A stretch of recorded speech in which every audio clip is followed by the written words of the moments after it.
Good morning, SKN. I'm Jamie Morris. And I'm Cortensia Carty. It's a new week, Hortensia. Indeed. All right. Another one, as DJ Khaled would say. Another one, yes. Another. We're talking DJ Khaled already on Monday, Hortensia, really. I'm just saying, that's his favorite line, another one. Interesting. Yeah, right. yeah. Well, we are getting our show started with a look at the latest in news. 16 students awarded at the Warren C. Tyson Memorial Scholarship Award Ceremony. This from Win Media SKN. The TDC group of companies hosted its 41st Warren C. Tyson Memorial Scholarships Award induction ceremony on October the 15th, 2022. The program started in 1981 and named after the company's first chairman supports students entering public secondary schools, 6 in St. Kitts and 2 in Nevis. The chairman said 252 students have benefited from the scholarship with an investment of EC6 million to the program. In his remarks, Earl Kelly, chairman and CEO of the TDC group of companies, mentioned that Prime Minister, the Honorable Dr. Terence Drew, came through the program and used that as an opportunity to inspire the students. 8 students from 8 secondary schools around the Federation were awarded the Warren C. Tyson Memorial Scholarship Award. At the brief ceremony, 8 other students from 8 public secondary schools received the TDC Financial Services Academic Excellence Award, which included a certificate and a backpack with school supplies. So this is a great initiative as it continues, and for those students that do receive this, I hope that they use it to the best of their abilities. And as when I read the story in its entirety, it said that this scholarship program has produced not only our now Prime Minister, doctors, lawyers, accountants, etc., etc. So it has benefited many individuals over the years. All right, great. And moving on, IMF predicts declining economic growth for SKN. This from SKN Vibes. According to statistics from the International Monetary Fund, or the IMF, St. Kitts and Nevis is expected to see a significant growth rate of 9.8% this year, despite the current inflation challenges and supply chain bottlenecks affecting all sectors of the economy. Growth is being attributed to the uptick in the tourism numbers being recorded. However, according to forecasts by the IMF, there would be a significant decrease in those numbers, 4.8% next year, as the inflation rate is expected to further cripple the pockets of citizens and residents across all tourism source markets. The United States Federal Reserve, the country's central bank, instituted an increase in the interest rates, and a further rise is expected to have an economic impact on the Federation. While speaking with SKN Vibes, Governor of the Eastern Caribbean Central Bank, Timothy Antoine, reminded that there is a connection between what is done internationally and locally. Speaking to the hike in interest rates by the United States, Antoine intimated that the spike could influence the spending habits of citizens and residents, and that, in turn, could influence remittances, the appetite for persons to travel, and the overall spending needed by the local economy. Well, we're sounding the alarm, so to speak. It's good that we're getting the tourism product back, and that obviously would benefit a lot of people here. Yes. I think it's in Nevis, but obviously it comes with a warning that we're still not out of the woods quite yet. Yeah, we're not out of the clear. I hope we get out into the clear very soon as we continue now with this clear story. Canine Blanchett representing Kitts and Nevis. This from a press release from the St. Kitts National Carnival, Committee. First runner-up in the National Carnival Queen Pageant, Canine Blanchett, will represent St. Kitts Nevis in the 2022 Miss OECS pageant to be held in Dominica. This show takes place on Saturday, the 5th November at the Old Mill Cultural Center. Unfortunately, due to the COVID-19 pandemic, the pageant was cancelled in 2020 and 2021. Canine's participation in the pageant is facilitated by the St. Kitts Nevis National Carnival Committee. Chairperson Shannon Hawley, who is preparing for the event dubbed The Caribbean, a Tropical Utopia, presented a check to Ms. Blanchett. Hawley stated that it was important for the St. Kitts and Nevis National Carnival Committee to support Canine. Canine Blanchett is a banker who is passionate about sports and dance. She represented St. Kitts Nevis Anguilla National Bank in the 2021 National Carnival Queen Pageant and placed first runner-up. Canine was also a 2014 talented teen contestant representing Washington Archibald High School. So she's got a streak. Green shows. Yeah, she does. Oh She man, I love pageantry. When next? does. All right, moving on. It's time for a check of our local weather. It's going to be partly cloudy with a 60% or moderate chance of showers. There's a high of 90 degrees and a low of 73 degrees Fahrenheit. Currently, it is 77 degrees. Take a look at your weekly forecast as we head to the break. More of the latest on the other side.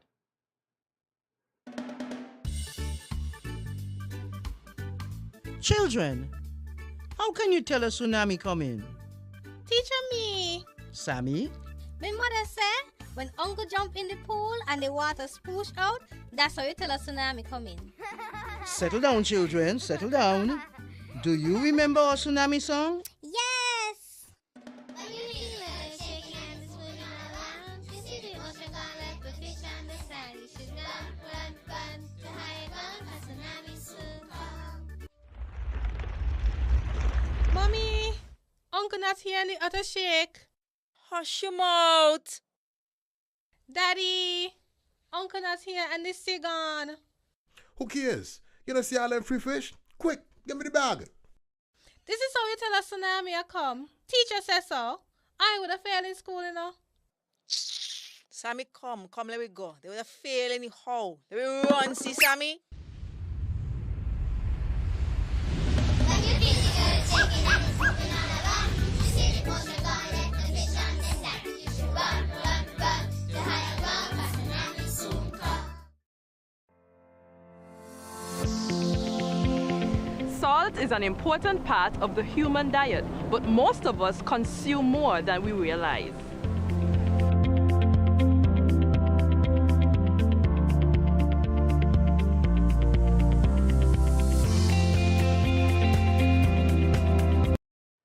Welcome back to Good Morning SKN. We continue now with the latest in regional news. Guyana seeks investors for oil refinery. This from Loop Caribbean. The Guyana government says it intends to establish an oil refinery in Region 6, East Berbice Quarantine, one of 10 regions in Guyana covering the whole of the east of the country. President Irfan Ali said that his administration has already invited expressions of interest or EOIs from stakeholders. He said, quote, "We are about to launch a new ad for requests for proposals, and that request for proposals is for a new $30,000 barrel per day refinery for national security to be built in Guyana here in Region 6, end quote. Ali said such a development would create enormous opportunities in the area of transport and logistics, services, and the construction and rental industry that will bring tremendous benefit to the people of the region. Quote, "In all of this, Region 6 is well positioned to be the centerpiece for growth and development," President Ali said, noting that while his administration is pursuing these large investments aimed at stimulating the local economy, the administration is investing in large projects to support these endeavors. Ali said the government is working on an aggressive program not only to construct a new Berbice highway, but is currently evaluating the need for a new Berbice River bridge that will not hinder the development of the Berbice River. So, oil, money, development. I know, growth for my country. Growth for your country, exactly. Yes, indeed. Look at me being privileged to say that I'm part of two countries. Well, hey. Aww. We continue now on the international scenes. Hundreds killed in Nigeria floods. More than 1.4 million displaced. This from CNN. More than 1.4 million people have been displaced and about 500 have died in some of the worst floodings Nigeria have seen in a decade, the country's humanitarian minister said Wednesday. As of Tuesday, over 1.4 million persons were displaced. About 500 persons have been reported dead. 790,254 persons moved out of their locations, and 1,546 persons were injured, said Nasser Sanai Guarzo, Permanent Secretary of the Ministry of Humanitarian Affairs, Disaster Management and Social Development, in a statement. The statement added that 45,249 houses were totally damaged, 76,168 acres of farmlands were partially destroyed, and 70,566 hectares of farmlands were completely destroyed. The latest figures represent a significant increase in casualties and displacements from Nigeria's devastating flood crisis this year. Last month, the country's National Emergency Management Agency, NEMA, said at least 300 people had died and more than 100,000 others have been displaced since the start of the rainy season. We welcome the rain, we need the rain, but the rains these days are proving to be destructive. Absolutely right. Yeah. Absolutely right. Well, as we're moving on to give you a preview of what we have Yes. for today, we're going to be speaking with Community Development Officer Hanif Charles all about the Day for the Eradication of Poverty. So we'll be talking about his work here in St. Kitts and Nevis. Yes, and we're going to speak. We are also going to be speaking with Mistress Candace Warner Shoy on her recent promotion as a manager at the Marriott, and also Mr. Carlton Phipps. Yeah, he's coming back. And we got games, and we got much. Should I say plenty more? You can say whatever you want to say within reason. Yeah, but they have to stay tuned to be involved. So tell a friend to go on and look at Good Morning SKN. Tell a friend to subscribe, and you and your friend return after this short break.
Hey, my friend, what going on? Not a thing. I just here cooling under this tree, about to eat a mango or two. Where you get mango from all now? Boy, Auntie Rose bring me some mango this morning. Oh, gosh. What you hit me for? You give me something to put on? Girl, you can't just come tempting me with these juicy round pally mangoes and expect me not to want some. Just because something looks appealing and you want it, doesn't mean you are entitled to it and that you should touch or take it. Your mother ain't teach you manners. Ask for consent first before you touch up the mango them. But why ask? And if it's dear, it's dear. Just take it. Why ask? Simple. If it is mine and you ain't asked for it, it is called, wait for it, stealing. That's true. My bad. Okay. May I please have some mangoes? I don't know. After that spectacle, I ain't sure I want to give you any. You see that? But I ask. Just because you ask doesn't mean I have to give. It is still my mangoes. So what you tell me ask for then? Because consent is everything. Had you asked first, I would have been more inclined to give you one. And just because you ask doesn't mean I have to give you. You got it? Okay, I got it. Now, may I please have some mangoes? Only because you're my friend and I like you. But that still don't mean you're entitled to it. Okay, I get it. I get it. Good. Don't leave your mango skin on the ground, eh?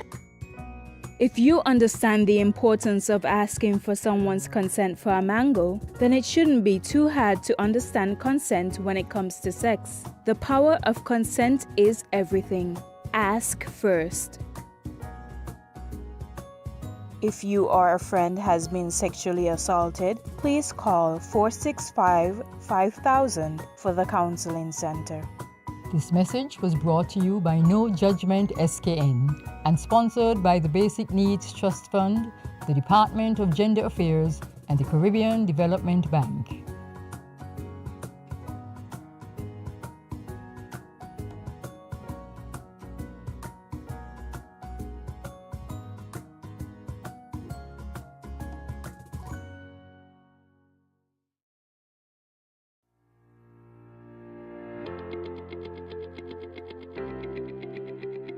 Dreamy Decor specializes in flowers for all events, from birthdays to weddings and any other special occasion.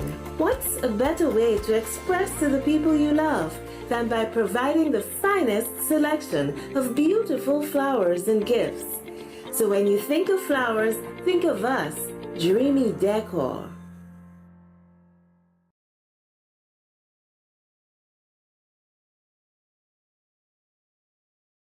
Yo, what up? It's your boy N Richie right here at Studio 327. I'm here to give you the promo that you guys need because this is something special for St. Kitts. I'm telling you, tune in to Good Morning SKN, 8 a.m. to 10 a.m. on YouTube, Facebook, and on Moment Channel 4. Also, I realize nobody else is doing this. Follow the Good Morning SKN Instagram at Good Morning SKN and the Studio 327 Inc. Instagram. Follow us on YouTube and Facebook. This is pretty long, but follow us and yeah.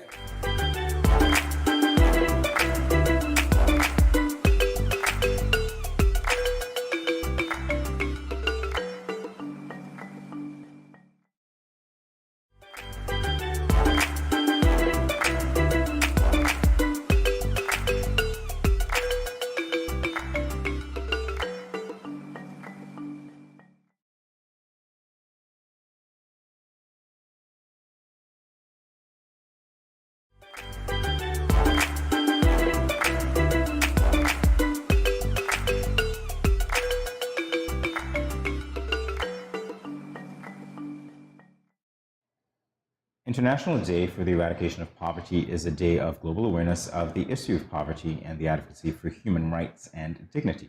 Today we have Hannah Charles, the Community Development Officer in St. Kitts and Nevis, here to discuss awareness around the everyday struggles of those living in poverty and what October 17th brings in terms of international recognition and local efforts in awareness.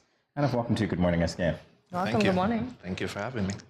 All right. Pleasure. First off, can you tell us a little bit about the International Day for the Eradication of Poverty and how it came to be? Absolutely. So International Day of the Eradication of Poverty is an annual observance that is celebrated on October 17th, and it is primarily devoted to presenting and promoting, as appropriate in the national context, concrete activities with regards to the eradication of poverty and destitution. So the UN also recognized that the poor are actually the experts of their own situations and know what exactly they need. So the day is meant to be an opportunity to work with people living in poverty to identify long-term solutions to their immediate problems. So how has that been going here in St. Kitts? Right. So here in St. Kitts and Nevis, the Ministry of Social Development, Gender Affairs, Aging and Disabilities is a quite bit to remember now that the name has changed. We are the government arm that is responsible primarily for alleviating poverty, and we do so through a number of social assistance programs, and we also have a community development program. So the community development program, as a community development officer, we primarily go out into the communities and we empower community residents to identify what their development needs are. Okay. And we also assist them in terms of putting together exactly what action plan is needed to address those needs.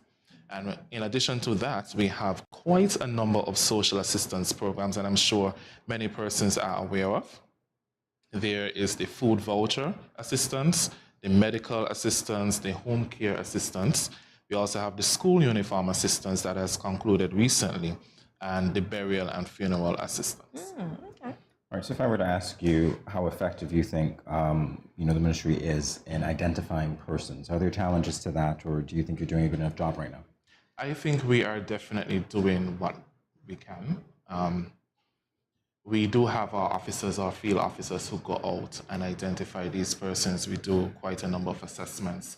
And of course, these persons also come to us and identify themselves as persons who need assistance. So this year's theme is dignity for all in practice. Can you tell us what this means this year on the international level and also within our little federation of St. Kitts and Nevis? So dignity for all in practice, what this means for the ministry is that all systems created and utilized must respect the dignity of all persons. And this is a virtue that exists within the social work profession. Dignity, that is something that is central to the profession, where we must uphold the dignity of all persons. And this is actually ingrained in the mission of the ministry, where the Ministry of the Social Development and Gender Affairs and Aging and Disabilities is dedicated to serving vulnerable populations through advocacy, education, empowerment, and enhancement of individuals, families, and communities through evidence-based and customer-oriented programs that must promote equity, growth, and development regardless of race and culture. And the actual Universal Declaration of Human Rights speaks to human dignity in its preamble, where it says, whereas recognition of the inherent dignity and of the equal and inalienable rights of all members of the human family is the foundation of freedom, justice, and peace in the world. So dignity is basically central to our profession and what we do. All right, so we're talking about poverty. We think that we have a working definition of poverty, but there is actually an official definition that comes from the United Nations. Can you tell us what that is? All right, so I did not actually put it here. I don't know if you have it yourself, but I actually did not put it here. All right, but operationally then, when you think of poverty, what do you think? There isn't necessarily a one-size-fits-all definition when it comes to poverty. It's really a multidimensional concept. Basically, poverty is the inability to access, essential needs, the necessities because of lack of income. But we do understand that it's not just necessarily based on income. There are lots of other contributing factors that will lead to poverty. You have education, your health care facilities and services, lack of proper basic public infrastructure, and so on and so on. So in your work with people here, is there one thing more than the other that you think would lead to poverty or lead to that classification? Initially, when we do our assessments or when persons come to apply for these assistances, it almost comes off as if it's just one issue. But when you do your case management, which is a very integral component to eradicating poverty and assisting persons, you will find out that there's much underlying issues. It's really a complex issue. And it is our responsibility through case management to identify the root cause of the problem and to assist these persons, connect them to outside services that would help them alleviate the root cause of the problem, and ultimately our goal of eradicating poverty. Can you tell us in St. Kitts which specific demographic does poverty affect? With the last statistics that we have dated back as far as 2008 when the last country poverty assessment was conducted, so my statistics might be a little bit outdated, but it is common knowledge to identify the vulnerable groups in our society that would be most affected by poverty, which would include single mothers, children, the disabled, the aging population. And a lot of persons don't really focus and zoom in on the aging and disabilities population. And realistically, when you look at the aging population, you must understand that these are persons who are retired.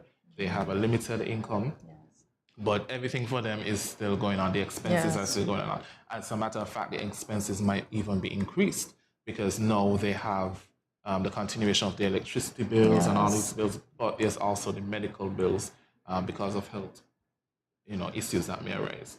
So we tend to look at the aging population a bit and know that we are looking into building out an actual unit that is dedicated to aging and disabilities issues. So we tend to focus on that a little bit more. Good stuff. Good stuff. Happy to hear that.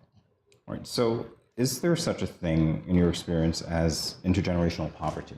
And if so, what are the steps that we can take to mitigate against that? Yes, intergenerational poverty does exist. It's really a cycle of poverty where, and just to give you a scenario, I might not have access to education. I will not go to school. I might not get a good job, get the necessary income to feed my family. And then that continues with my children. They might be cut off from accessing education. It continues. And what we normally look at in terms of breaking the cycle of poverty is outside forces, external forces. And that is where, for example, us as a ministry will come in through these assistance programs, not just giving you the financial assistance, but also connecting you to services, programs outside of that that would assist you in breaking that cycle of poverty. So intergenerational poverty really exists. But like I said, once we connect persons to these different opportunities, we hope to break that cycle. Oh, Hannah Charles, thank you very much for shedding light on those issues. You're not done yet. No, We're yeah. back to continue this conversation in a moment. Stay tuned.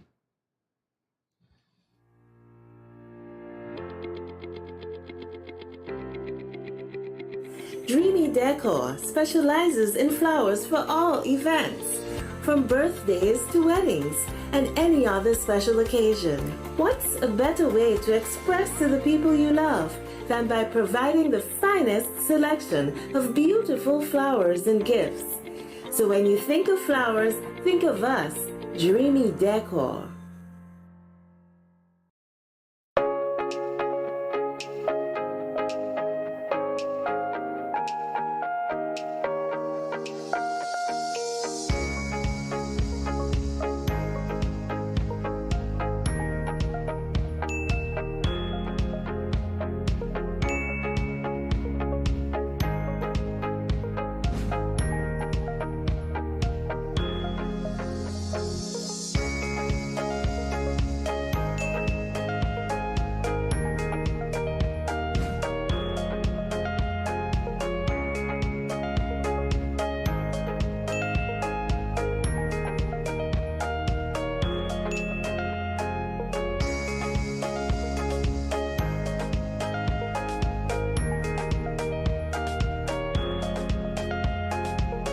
No cash, no card, no problem. Dad, embrace the freedom.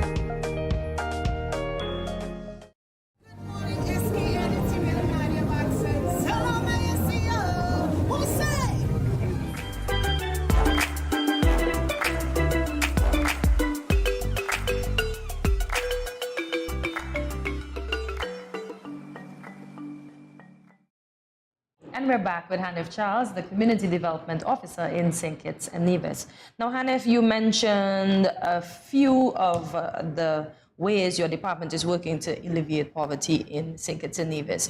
Are there any other, how should I put it, any other things that are in place to help, other than the giving out of the vouchers, et cetera, et cetera? Well, presently, the only initiative I can really speak on, as you might be aware, the Poverty Alleviation Program, officially as the PAP program, officially has been handed over to the Ministry of Social Development as of October 3rd. And so we have operational and managerial oversight for that program. Currently, we are revamping, for lack of a better word, revamping the program just so that it aligns with our other social assistance programs. And of course, adding that touch of empowerment and advocacy that is very much needed when we are discussing upholding the dignity of our clients. Nice, good stuff. Are you at liberty to tell us what that restructuring looks like? I can't let the cat out of the bag as yet. Throw it out. But persons can definitely expect, in terms of eradicating poverty, really getting down to the root issue of it. Of course, like I said, there's a case management component of it. So we'll be working with individuals to make sure that they get back on track. Whatever services that they need to be connected to, that they are connected to those services. Whatever training and skills acquisition that they need, all of that is in place for them.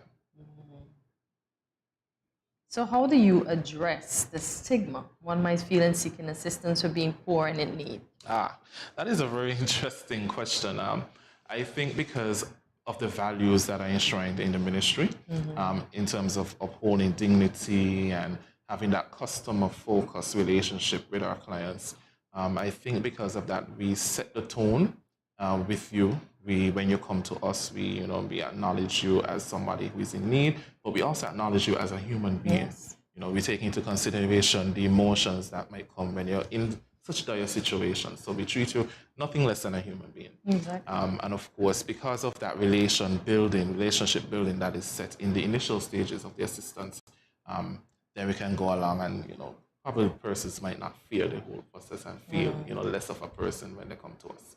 But there is definitely a stigma. Persons feel, some persons feel as though they're begging, quote unquote. I actually had an experience one time where this was an individual who was making quite a sizable income, but because of the COVID-19 pandemic, obviously they would have had to, they would have left their job and they would have ended up seeking assistance. And I remember in my office, that person actually broke down. And I had to, kind of encourage them and let them know that, this is a situational. Yes, exactly. It's situational. And of course, just instilling a lot of those values that we as social work professionals, we are trained to instill. I have a follow-up question, Hanif. Persons that are in poverty, how bad do they want to come out of poverty? That is a very interesting question because I have a little bit of a controversial answer to that. We do have persons who very much so want to get out of their situation. They will do anything, so they will latch on to any training programs, any assistance programs that are available. But there are some persons who become very comfortable in their situation after a while, and it takes quite a little bit of a push to get them out of that mindset, and let them bring them back to that position where, hey, you need to get back on track. Yes. Okay. All right, well, I imagine that's not going to be easy work because that was something not easy. I wanted to ask about as well. It is not much of a easy. clutch, perhaps, to these systems seem to be. All right, when it comes to your collaboration with other ministries, do you have anything interesting to tell us or anything that you think the public ought to know about the way that you're working with other ministries to alleviate poverty? Well, there is much needed interconnectedness with other ministries. We definitely can't do it alone. Much of the programs that we would put in place, we would need to liaise with other ministries, Ministry of Health, Ministry of Youth, and other ministries. So it is very important for us that when we are putting in place these social assistance programs and also social security, when we're putting in place these social assistance programs, if we are not operating in silos, we have the advice, we act on the advice of other players, key players in it. All right, so central to a lot of your work, I would imagine, would be updated statistics as well. Okay. We would love that. Just thought I'd throw it in there. Yes, but acquiring data is usually an issue. Sometimes we get quite a bit good of information, but sometimes some very pertinent information is missing. Sometimes it's not necessarily collected in detail when we do the national census. I was going to ask something. Sometimes that information is not collected, but when we are doing our own assessment, sometimes we go out and collect the information ourselves if needed, if that is necessary. Okay. All right, so listening to you, I'm getting the sense that you can use the data that's provided, of course, from the census, but if you need, let's say, more information. Yes. Do additional research. Yes, we have to do additional research because sometimes the data is not always forthcoming. And how cooperative are folks when you have to do the additional research, bearing in mind that they might say, oh, but the census people is just here. Yeah. How We cooperative do get a little pushback, Okay. if you want to put it in nice terms, we do get a little pushback. But at the end of the day, when you remind persons that this is for their benefit, this will benefit them in the long run, and if not them specifically, maybe their families, they tend to get a bit more cooperative. All right, so here's a bit of a personal question for you as Community Development Officer. Obviously, we're talking about poverty. This is your opportunity, I would say to the general public what your thoughts are on their experiences and how, your department can help. So. All right, so my advice or my word to the general public is that whatever situation you find yourselves in right now in terms of poverty, it is not that experience that will define you. The Ministry of Social Development is working assiduously to ensure that you can get back on your feet, that we can, of course, eradicate poverty, and central to that, we uphold the dignity of all persons who come to us. So don't feel like you have to operate in a silo, that you're in a box.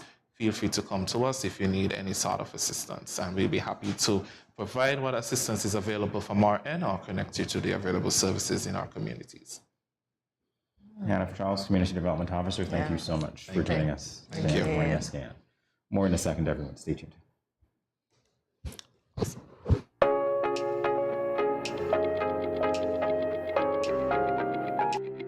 Dreamy Decor specializes in flowers for all events, from birthdays to weddings and any other special occasion.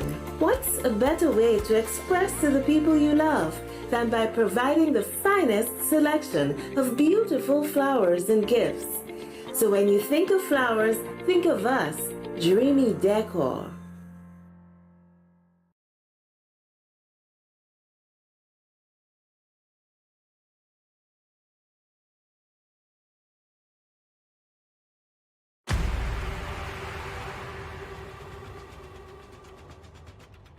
What will it take to grab the attention of someone with the power to make your dream come true? 7 hopeful entrepreneurs in search of the finances necessary to take their ideas to the next level. This is their lives, right? This is their business. 4 savvy business owners ready to make a pragmatic investment. You can't help people if you can't help yourself. First you make the dollar and you give the dollar. Why you take your business offline? I really feel that you need to do a little bit more research. Very knowledgeable. Super knowledgeable. You have a great idea and a great concept. I think you'd be snapped up by Disney. If you have a job someplace, it means that if something is not working, you can walk away. Who will invest? Let's do this. Let's do this. Thank you. And who will be sent home with nothing? I am your host, Kevin Hope.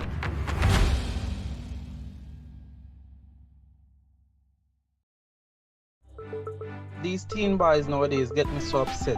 I see these teen girls with their big bellies and you want to tell me y'all couldn't protect her and yourself? Come on. Now don't tell me no stupidness about you feel embarrassed about getting a pack of condoms or asking somebody for one. That ain't nothing to be ashamed about. You should be proud that you are making a wise decision, but you still have to abstain from having sex with someone under the age of consent. If your boys are pressuring you to have sex and you don't want to, then don't. You are in charge of your life, not them. I heard another one saying it's sweeter without a condom. But my granny always told me, no glove, no love. So let me tell you something. It's sweeter to have money in your pockets and not have to support a child at that young age. Before I say anything else, the best way to prevent teenage pregnancy is to abstain. In other words, no do it. Let me talk to the big men troubling underage girls. Why you sleeping with your daughter? You not live clean. Your girl at 16 and your daughter at 13. Two girl look me, but me know in that. Big man no deal with back pan back. You understand where I'm coming from, right? This message was brought to you by Project Viola through the Department of Gender Affairs with support from the Basic Needs Trust Fund and the Caribbean Development Bank.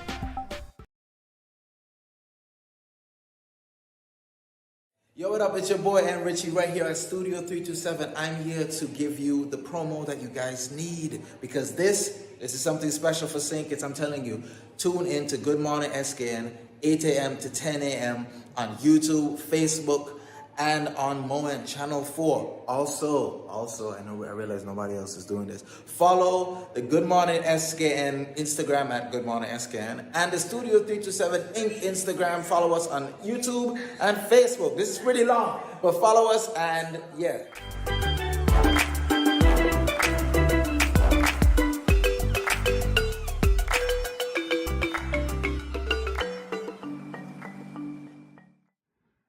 Welcome back to Good Morning SKN. We reintroduce our segments. Oh my gosh, I'm tongue-tied. We reintroduce our Quote of the Day segment. There, I got it. In this segment, we have candid conversations about quotes. Today's quote comes from the compelling Maya Angelou. She said once, and I quote, "I did then what I knew how to do. Now that I know better, I do better." So I did then what I knew how to do. Now that I know better, I do better. All right, you went along. There it is again. I did then what I knew how to do. Now that I know better, I do better. What are your initial thoughts on the quote, kind sir? That she's absolutely correct. You do what you know how to do. Yes. And that sometimes suggests to me, well, not sometimes, in this particular case, it suggests to me that since doing what she knew how to do, she has been more informed or she's acquired experience. And that means that there's this level of ignorance which she acknowledges she was operating with before. Yes. So it's a learning experience, right? Yeah, it's indeed. You do what you know and then once you know better, you do better, right? Well, we hope. Yeah. Doesn't always happen. That's so true, because as humans, I find that we are creatures of habit, and although we learn lessons, we do not put what we would have learned into practice. Most of us continue to repeat the same mistakes over and over and over. Well, here's what I would say to you, because as a former educator, teaching is actually a change in behavior. So saying that one learned a lesson, if they're going to continue operating under the ignorance that they were operating under before, then really they haven't learned the lesson. Yeah. And so unfortunately, sometimes life is like that. You Yeah. get dealt, greater opportunities for harder or harsher lessons with Yes. graver consequences until you actually do get it. But I wonder, do humans actually get it eventually? Because some people don't get. Depends on the An lesson. example, a repeat offender. I'm having tongue-tie issue this morning. Why would you keep going back? And people might say, and the offender might tell you, this is all I know. So this is why I go back. I'm comfortable in this situation. But are they learning? No, because it's not a change in behavior. And that's the thing. It's like the way that we interact with information, whether it's information external to us or information about ourselves, often would inform how we behave. Yes. And that's my experience anyway. So there's a sense of internalization that needs to take place that perhaps has not taken place.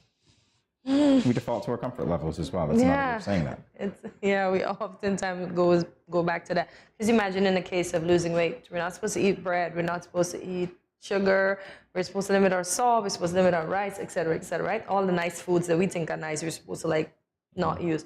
And we lose the weight. And as soon as we think, I could eat a little bit of this, we just eat and eat and eat. And next minute, the weight come back like 10 times. So again, we go back right into the same Did you say that cycle. these lessons are seasonal? Is that what we're going to say?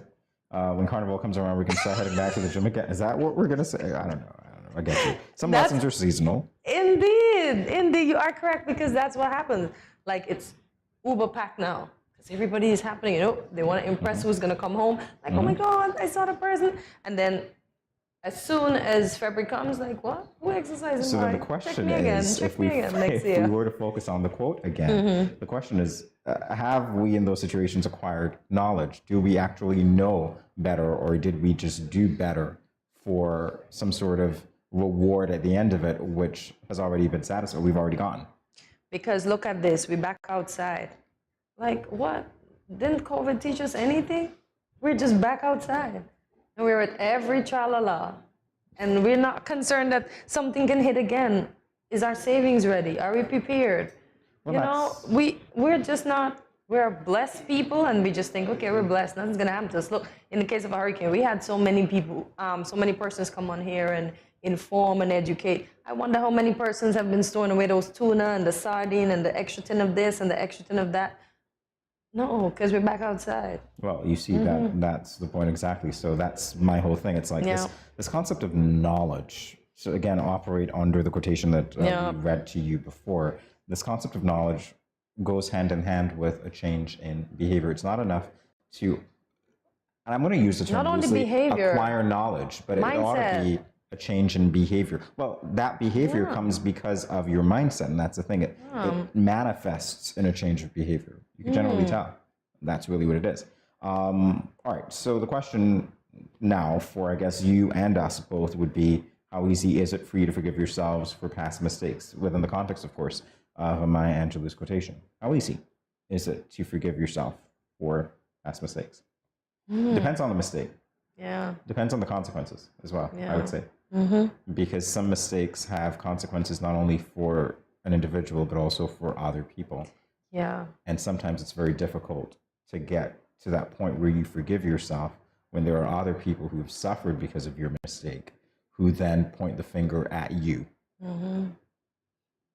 As they can say, it's, and if mentioned intergenerational, they can say, it's because of them why I'm here today, and blah, blah, blah. And then you feel like, yeah, I did that. I didn't do as good as I should have done to ensure that they're in a better position. So actually, sometimes you really don't forgive yourself. But maybe that's part of living life with, I don't want to say regret, but sometimes I can see how it would inform a change of behavior because of the pain that perhaps resulted from, your treatment with other people based on your ignorance. It could easily be that, you say to yourself, well, I do not want to cause that hurt again, or I do not want those consequences to, befall somebody else or myself even. And so there is that change in behavior. And we've seen that a couple of times with, well, not a couple, quite a few, with people who, for instance, have been involved in gangs and who devote themselves to lives in which they now ensure that other people don't go get down or don't involved. make their mistakes. That's one of those things, you know, that's really inspirational at times. My voice, my tongue, everything doesn't want to work with me this morning. See, it's going. So, Jamie, how important is, and GMSKN Nation, how important is growth and character development? Yeah, I love that because they sound like lofty things that a lot of people are not going to understand. Sounds like a real serious course. Growth and character development. How important is it for you to better yourself, right?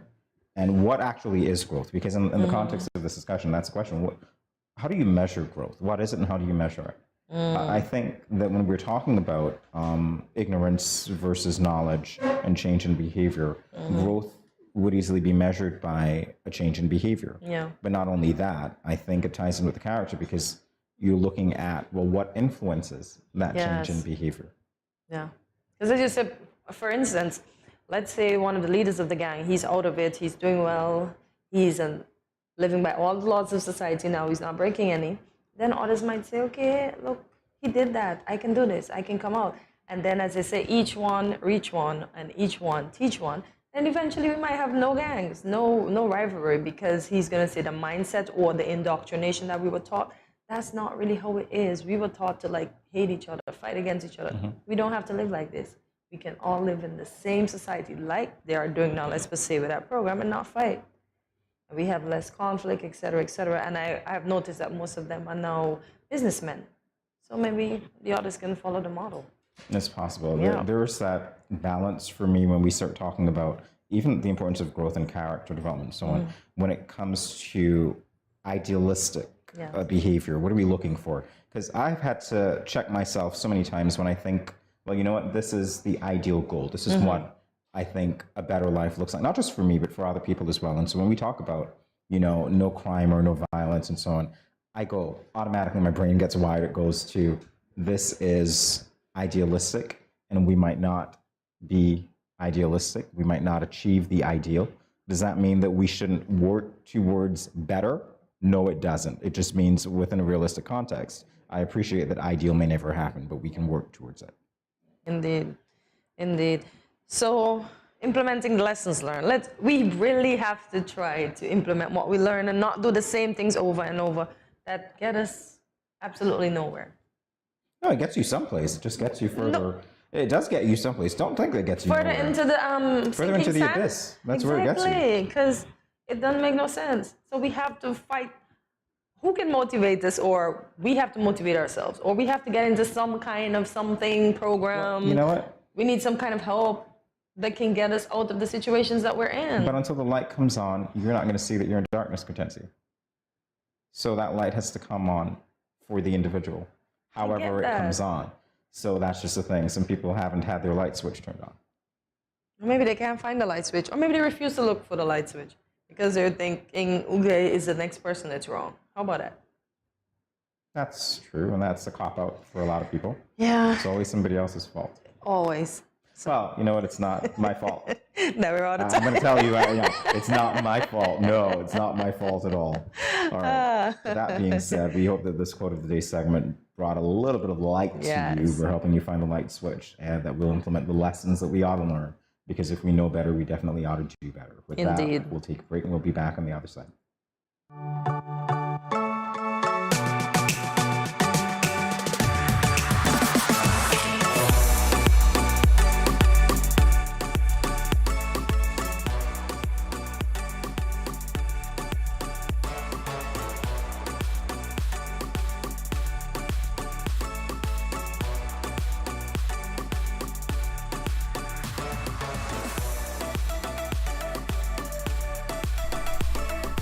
Yeah.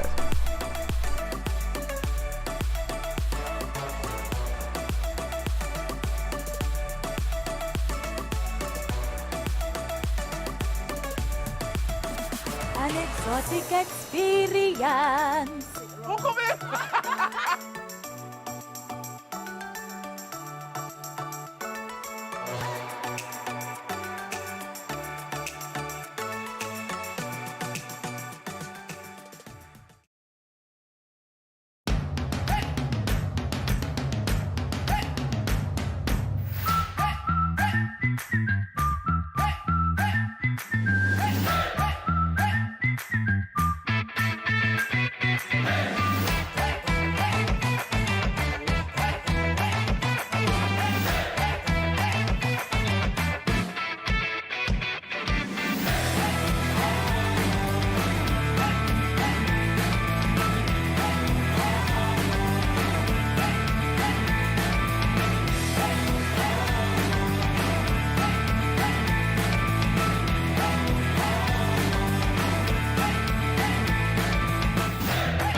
You see that new boy that just joined the school last week? He brought me a chocolate this morning because I showed him the way home from school yesterday. You like him? No, he's just my friend. Plus, he is my neighbor. He asked me if we can walk home together for lunch tomorrow, and I told him yes. I don't like these big boys. They tend to like to touch girls without your consent. What do you mean by consent? It's when one person agrees to give permission to another person to do something. He is cute though. Guys, you won't believe what happened the other day with the new boy from school. What happened? The other day, while walking home with the new guy, he followed me into my house. I thought it was okay because he seemed friendly and respectful. So I turned on the TV and offered him a soda. We sat in the chair together. Then he leaned over and kissed me. I was so shocked I sat up straight and asked him why he did that. He said he thought I liked him. I told him not in that way. What? Girl, you should have never allowed him inside your parents' home. My parents will be very angry if they meet any boys in our home plus kissing me. Guys, we don't need to be burdened down with teen pregnancy and relationship problems at this time. Boys need to understand that girls are not sex objects. Remember, you have the right to consent to every activity being performed, from holding hands to anything more, and to change your mind at any time. If your partner does not respect your wishes, this also is a form of abuse. If you, your friend or family member is being abused, you can contact one of the numbers listed below for help. Department of Gender Affairs 662-5492, Special Victims Unit 662-7077, Counseling Unit 465-5000. This message was brought to you by the Department of Gender Affairs in collaboration with the Ministry of Health and the Pan American Health Organization. Hi, if you are a smoker, please pay attention to this message.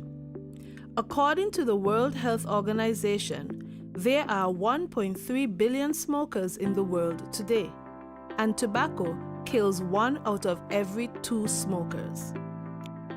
Did you know that there is enough nicotine in 5 cigarettes to kill an average adult if ingested whole? There are more than 7,000 chemicals in tobacco smoke, of which more than 250 are known to be harmful.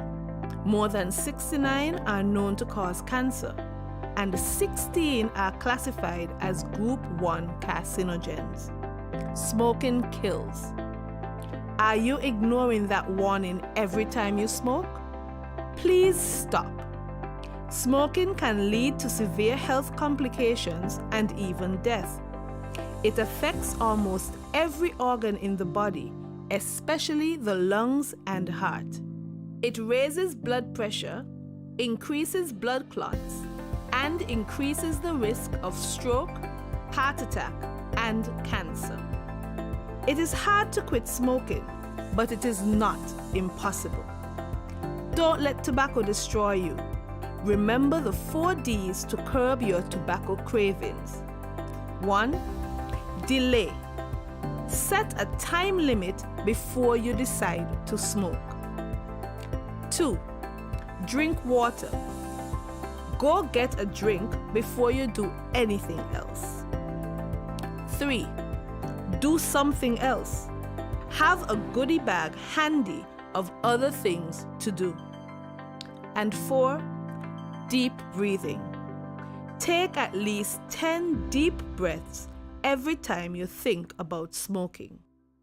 Quit smoking and live a longer and happier life.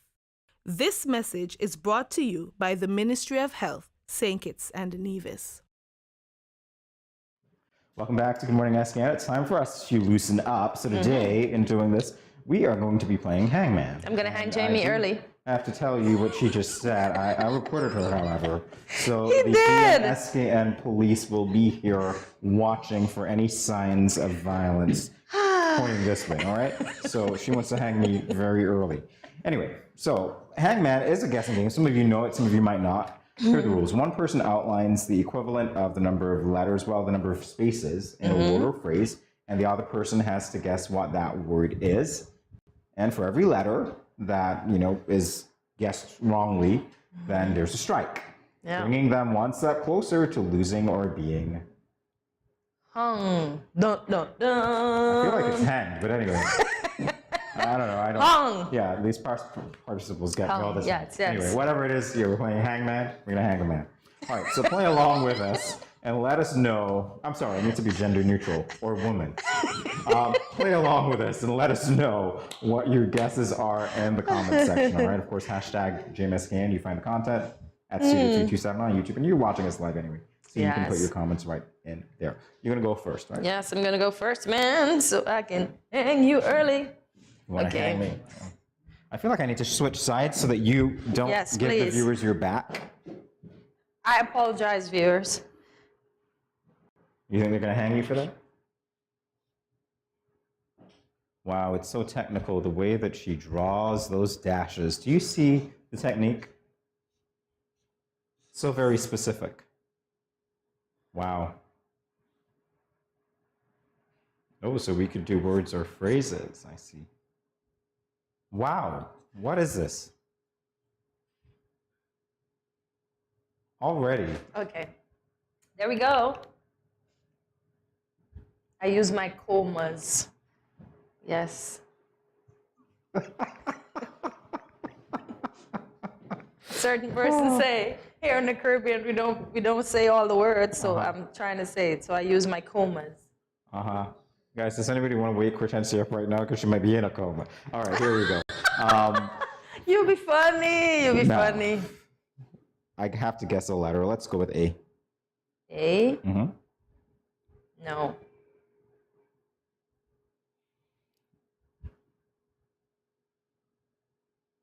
Let's go with L.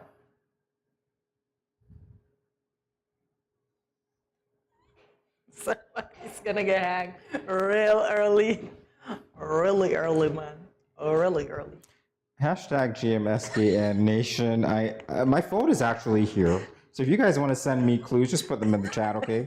Direct them to Jay. No cheating. And we'll, you help me out here because already. See, I'm even extending your stuff. I'm being. I don't know what nice that is supposed to to you. be. Let's go with a T. Okay. Look at you. I feel so good. I got one letter. Let's go with an H. So you've got a comma next to let's go with an E. You're stealing. Did you peep on my paper? Is Anthony telling you something? How could I peep on your paper? Okay, I'm just making sure. My eyes are straightforward. I don't understand what's going on. Peep on my I'm not even paper. looking back this way to guess the thing. G. No, you're about to die. That singing is so distracting, by the way. That I deserve additional letters for that. You're about to die. I can't wait to hang you, man. Guys, I apologize to all of you who are being, hanged because of Hortensia's singing. I do apologize on her Listen, behalf. they're enjoying my All singing. right, I understand. Come what on, you're going through. let's go, let's go. I do understand, believe me. You are trying to buy time, and that's not part of the game. Give me an Game S. on. Give me an S. An S? Yes, an S. Really? Let me draw this rope. I hope you guys are remembering my letters, by the way, because I do suspect that with the number of dashes here, somebody's going to be, faking it. Come on. An R. Oh my gosh. Ooh. Ooh.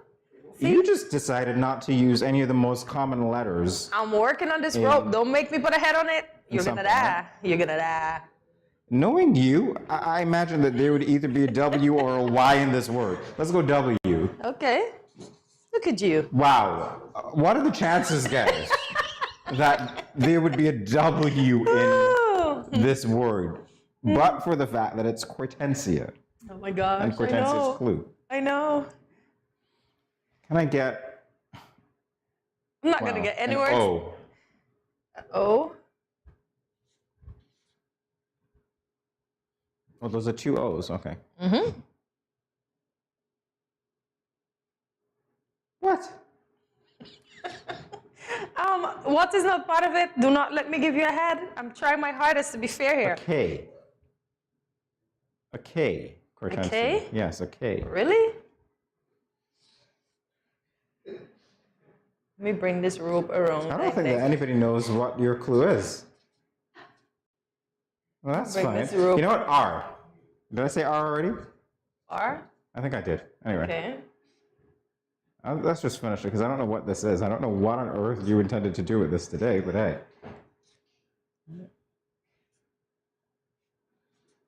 A P. What? What could the... What? Are you ready to die? Because you're wasting time. I cannot understand how you can't get that. You can't understand why I can't do it? Okay, let's go. R. Although I think I said it already. R? Okay. Yeah. I'm going to give you a stick. Let's keep going with R because I want to see what this is. Come on. H. Are you serious? So you cheated, Cortensia. I didn't. Did I have to say H twice? No. But I did. Because you put it there for the, and you didn't put it at the end. Oh. So you cheated. Oh. Okay, so I'm going to take back a hand. Winnie the Pooh, you cheater. Finally. You could have been here before. Finally. Could we not have been here before? You could have just... Dead man It's all right. almost. It's all right. Let's go. Yeah, next. Dead man almost. Cheater. No. Do you guys witness this? Like, seriously. I said H. I honestly forgot there was 2 H's. Wow. Yeah, that sounds good. Do I believe that you honestly forgot? No. That was deliberate. He's just mad. That was deliberate forgetfulness. You want to exchange again? So you can have the good side, or you're good Is on there a this good side? Okay, well, go. I Didn't didn't know there was a good side. Apparently now I'm on the... Wait, you were supposed to be on the good side? This is just such a pop. I apologize. No. Can I get a word? Never the good Come side. on, I need a word. You only missed it by 1 H, but you took forever to guess Winnie the Pooh. That was so easy. Once you got Pooh, you should have known it was Winnie. Duh. I could have gotten that before if you'd gotten the H, Cortensia. Stop cheating. Let's go. You ready? Yes. Okay, can I have A? Can I have an I? Can I have an E?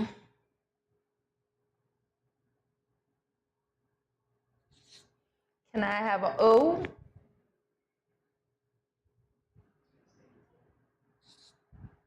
Is there a U?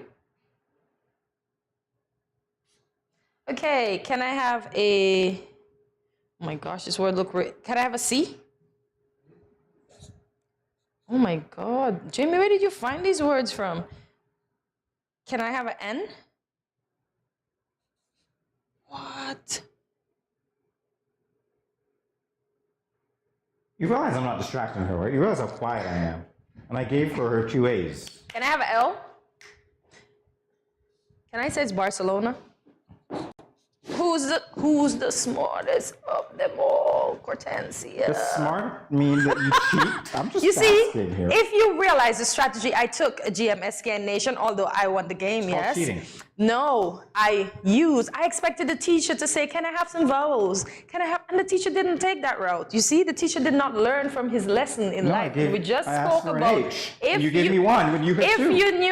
If you know better, Wow. you do better. The Wow. teacher did not do better. Hence, the winner retains her crown. Forgive me, but I know how not to cheat on live television.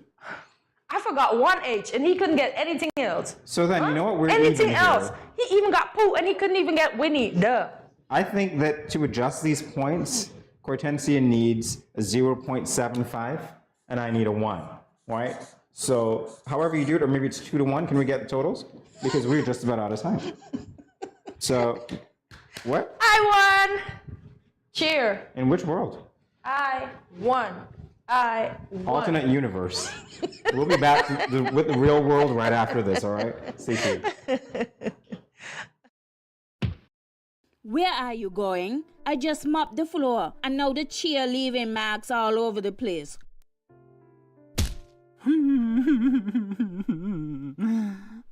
Come on, go in bed, see?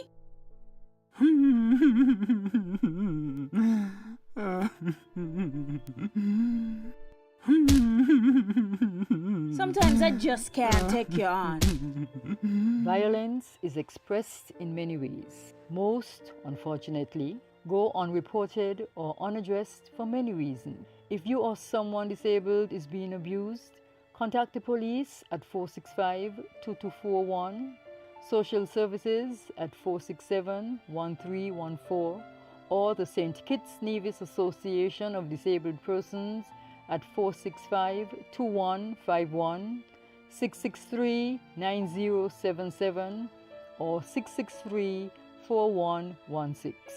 This message was brought to you by the Department of Gender Affairs in collaboration with the Pan American Health Organization, PAHO.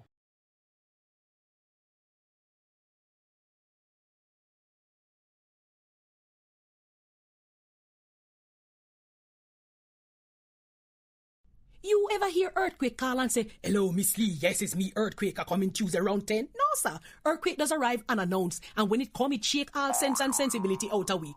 Remain calm, stay inside, and do the DCH. Drop, cover, hold on.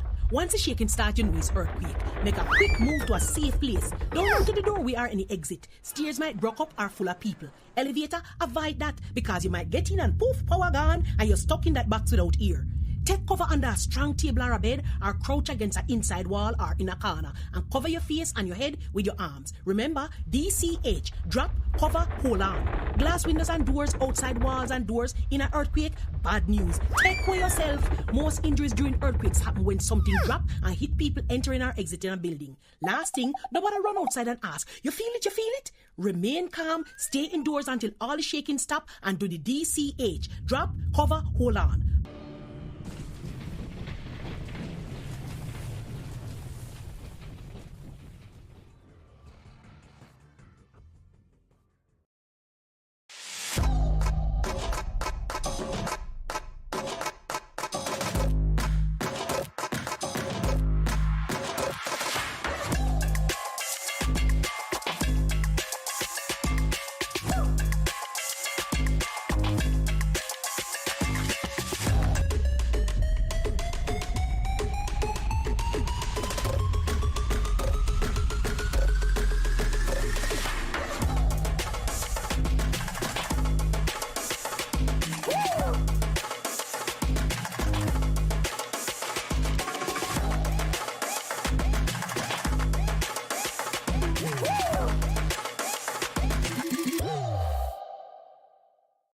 Welcome back to Good Morning SKN. Our next feature highlights the first black local woman newly promoted to general manager at the St. Kitts Marriott Beach Club.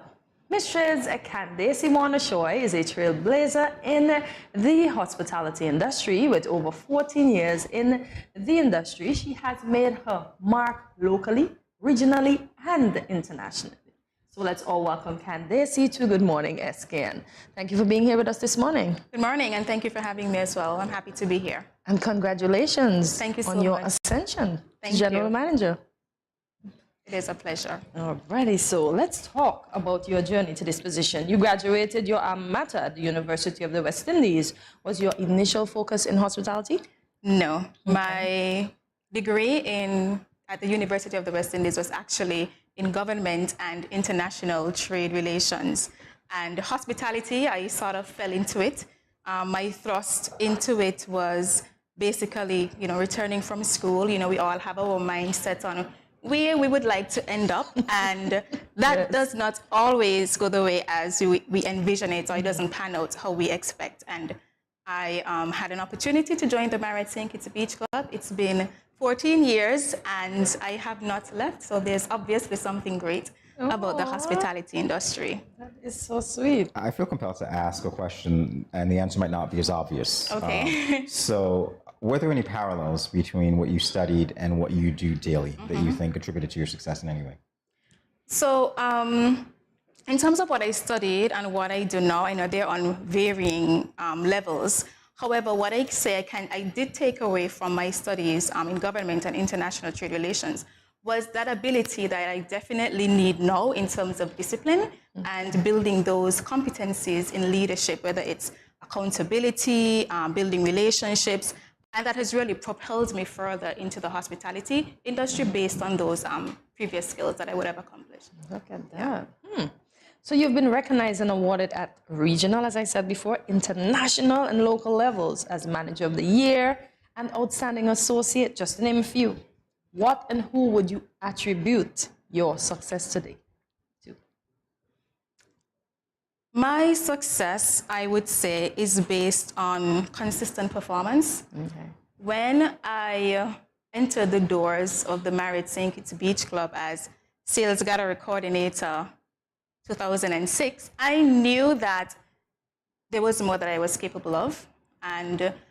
But there's one thing about potential, and then there's another thing where you have to demonstrate and execute to those who are observing you that you are indeed capable of more, and they should make space for you to elevate. Yes. And I took advantage of that and all the opportunities for growth and promotion. I channeled myself into those. I have a very strong support system. I have an awesome team, and they have made every transition at every level of promotion very seamless. So I attribute part of my success to them. Thank you, team. And also to my family. I have a very supportive family. Nice. Hospitality is very dynamic. The hours can seem unreasonable sometimes. So having a family who understands that this is what I have to do is very important. And my husband as well is also in hospitality. Aww. So you could imagine the conflicts there. Yes. Okay. Well, the conflicts and the understanding. Yes, indeed. Yes. All right, so listening to you speak about what you attribute your success to, I am tempted to ask you for your own personal definition of success. What does it mean for you to be successful? And Daisy? To be successful, I really think about, I know in our society, there are some careers that we would have as the careers that most persons should aspire to. Yes. And hospitality doesn't necessarily fall into that category.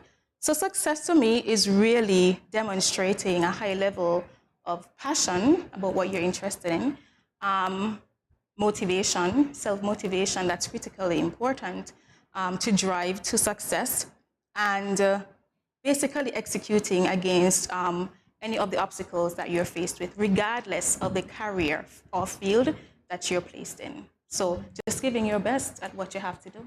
I like that. So you can do anything and succeed. Yes, you can do anything. You can achieve the highest level of leadership, regardless of the career, once you are passionate about what you do. And passion is what drives me. So how do you stay motivated? I have to ask this one. How do you stay motivated? Because we all have our days. So motivation is twofold for me. First, self-motivation. It has to be intrinsic, has to come from within. And secondly, there has to be a drive towards it. There must be a purpose. Why am I doing what I'm doing, right? And for me, I have a teenage son. And like I said, my husband is also in hospitality. And it's important for us to demonstrate and for him to see through us that with the right attitude and the proper work ethics, that you can definitely be successful. And that is what really motivates me, getting him into that chain of thought that, hey, no matter what career you end up in, just being motivated and just working hard and having those ethics, that's going to be critical. All right, let's talk innovation. You've been in this field for 14 years, as you rightly just said. Where do you see an opportunity for innovation in this role that will impact the larger hospitality experience of St. Kitts and Nevis? That's a great question. When I first stepped into the role of general manager, and even prior to this new experience, one of the areas I've always observed an opportunity was to create a more sustainable recruiting pool for persons who would be interested in hospitality. I think hospitality has, it's almost like a fallback plan. If I'm unable to get a job here, let me just go and try to be a waitress or a bartender. But there are so many more opportunities there. And in the future, one of our goals as we partner with the local community is really to work closely with the local college, especially with their hospitality program, and start some internship or mentorship programs so we can work towards a better sustainable recruiting pool. That sounds. So that's one of my intent. Oh, Yes. ooh, that sounds very nice. So I have to ask, did you see yourself in this position? No. No, I didn't. Like I said, I was passionate, and I'm a firm believer in if you are planted somewhere, you just bloom. And I like that. I just got passionate about it. I dedicated, I committed, I worked hard, and the opportunities were presented to me.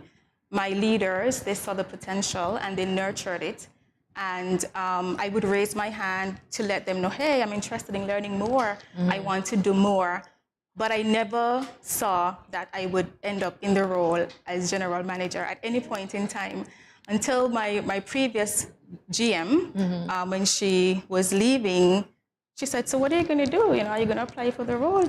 And it was only then that I thought about it like, hey, this is the next step that I would want to take. And it was not a very difficult transition. And that was all reliant on the fact that I've always worked on, you know, progressively on being the best at everything I did. So That's a great philosophy. And we're going to talk about that and so much more when we come back. So stay tuned. Thank you. Right. Children, how can you tell a tsunami coming? Teacher me. Sammy? My mother said when uncle jump in the pool and the water spoosh out, that's how you tell a tsunami coming. Settle down, children. Settle down. Do you remember our tsunami song? Yes.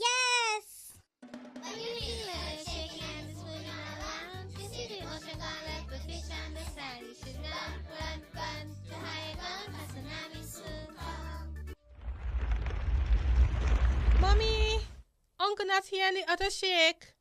Hush your mouth.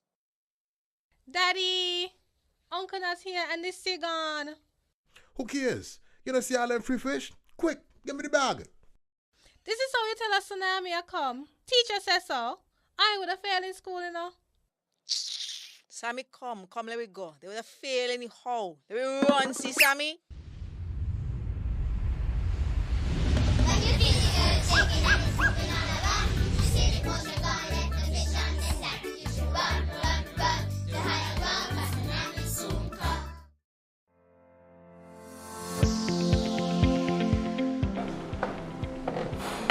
Did you know that there are certain seasonings that contain more salt than you actually need?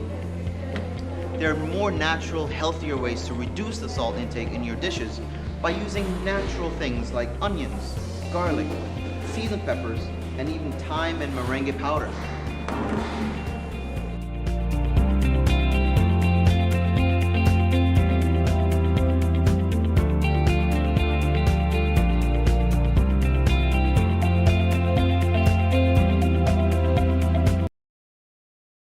Welcome back to Good Morning SKN. We're continuing our conversation with Candace Warner-Shore, General Manager of the St. Kitts Marriott. Now, Candace, we've been talking all about, motivation, philosophy, your role, and what thrust you into it. I want to know now if there have been opportunities for you to motivate your staff, to exhibit that passion and drive that you seem to exhibit so well. Of course, we thrive on a number of values at the company. One of them being caring culture. And with that value, there's a strong emphasis on fostering an environment of open communication. And that creates an avenue for us to really build an environment where our associates know they have career opportunities. As a matter of fact, we have a very strong cross-training program. And within the last 2 years, we've had a minimum of at least 10 associates being promoted because of that cross-training program. Associates who've moved from housekeeping to the front desk, from regular housekeeping room attendants to housekeeping supervisors. We've had one of our hourly associates promoted to a guest experience manager. So they know that the opportunities are out there. We've created an environment for that, and we ensure that they capitalize on that. Because one of the things that I really work on improving is building the talent in-house, rather than going external for candidates. So whenever there's a new job opportunity, I always look for the best talent that I have in-house before I step outside for external candidates. That'd be motivating enough for anybody who works. Yes, exactly. Yes. Yeah. So strive to be their best. I don't think I asked you this question. This new role that you have, how does it differ from the previous roles that you would have held? It differs. It's a lot more dynamic, but because I've progressively worked my way to that new role, some of the job requirements I'm very familiar with. Okay. What's new is building those relationships with the external stakeholders and having the responsibility that everything falls on me now, right? So I don't necessarily have a cushion. Some of the roles include, but are not limited to, building a very cohesive executive leadership team that thrives on results, making sure that we're in compliance, whether it's from a legal, financial or operational standpoint, monitoring business trends, coming up with strategies, advocating for our brand and ensuring that the intent of our brand is represented through our guest experience. So just to name a few, that would be some of the areas where it would differ. Okay. Well, that sounds very lofty. I know that when you're saying that, you've got specific examples, you've got the experience that 14 years would inform, of course, but again, it's no small feat, so congratulations again. Thank you. All right, so as the first female of African descent to be promoted to this position, it makes you some sort of an ambassador. So let's talk about it through those lenses. What message do you have for young women looking to enter the hospitality industry and young women who are inspired by your journey? Because I'm sure many of them will be now. It is not typical, especially in our local context, for one, a Black woman, and two, of African descent, to rise to the highest level of leadership in an international company.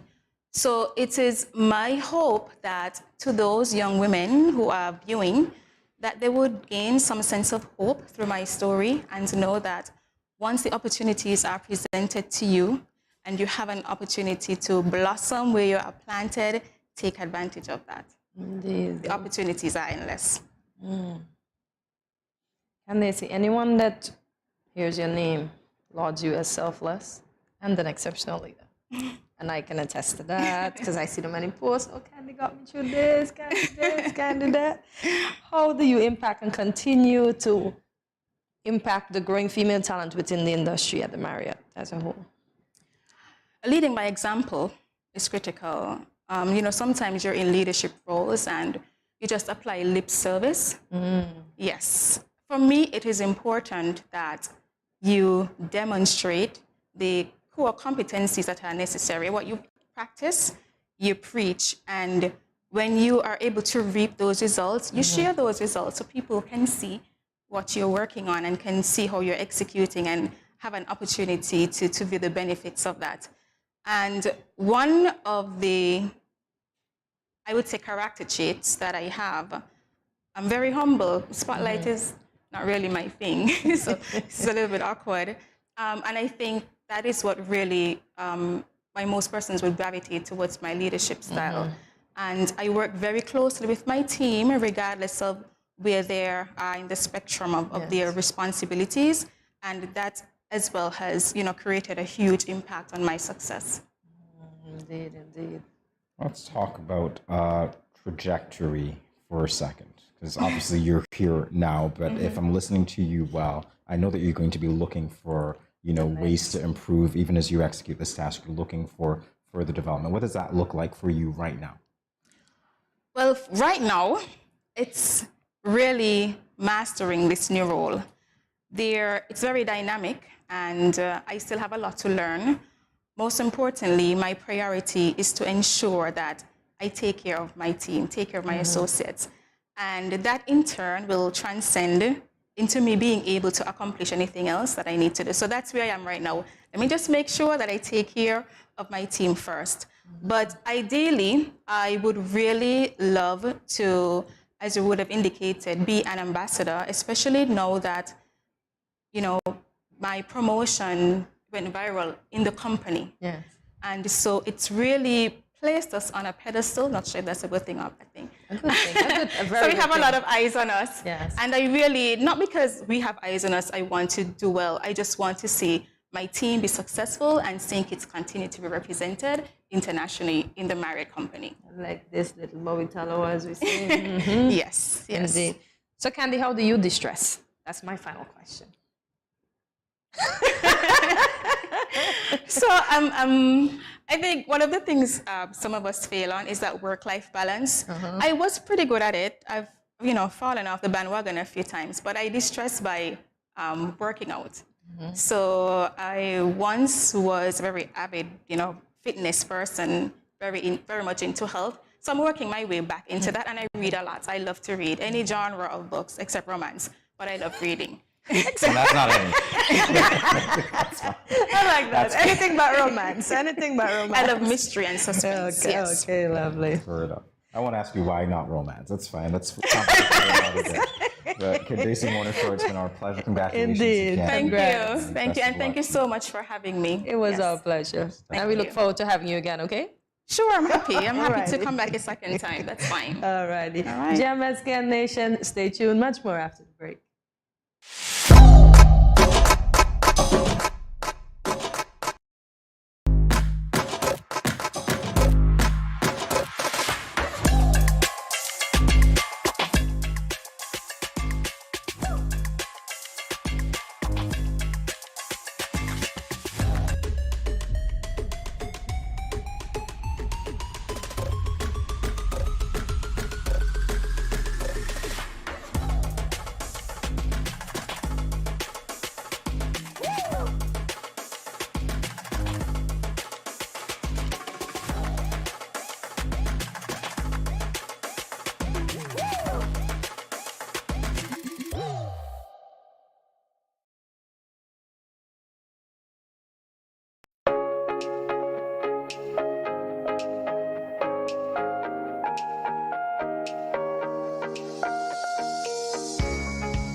No cash, no card, no problem. Dad, embrace the freedom.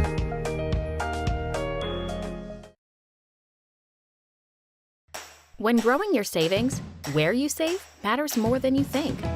Dare to compare and see for yourself why you should start saving and investing at First Federal Credit Union.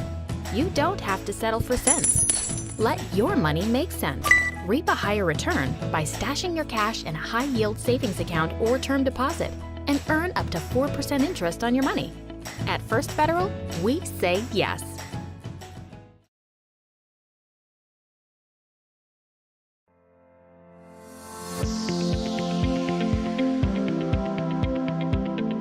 Consuming excess salt can lead to heart attack, high blood pressure, and even stroke, and other health-related conditions such as kidney disease.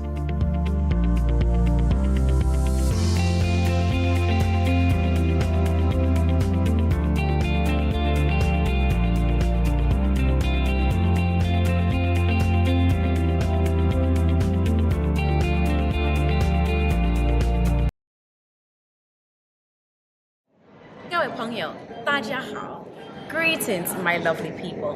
I'm Chantel, residing in Taiwan. 12 hours time difference. It's nighttime here, morning time in SK. I'm busy and on the go. However, I always manage to keep up to date with what's happening in SK. All thanks to Good Morning SKN. Good morning SKN. Ciao, bango! Earlier this morning, we spoke with Hannah Charles, Community Development Officer. We discussed International Day for the Eradication of Poverty and how his ministry supports the Sustainable Development Goals to address this. We will now speak with Mr. Carlton Phipps, Director of Statistics in the Ministry of Sustainable Development, to continue this discussion on this very important topic. Welcome back to GMSKN, Mr. Phipps. Welcome back, Mr. Phipps. Hi, good morning to you. All right, so first question is, how is the Ministry of Sustainable Development observing this year the International Day for the Eradication of Poverty? Well, to be honest, we're really not doing too much. This year's our activities are somewhat low-key. The fact that we had elections recently and we just have a new permanent secretary stepping into the position. We've been a little bit slow off the bat on this one, but next year, expect something bigger. So what was done before this new administration? Well, I would say, because over the last 2 years, basically, we have been dealing with the COVID-19 pandemic. Nothing really has been done.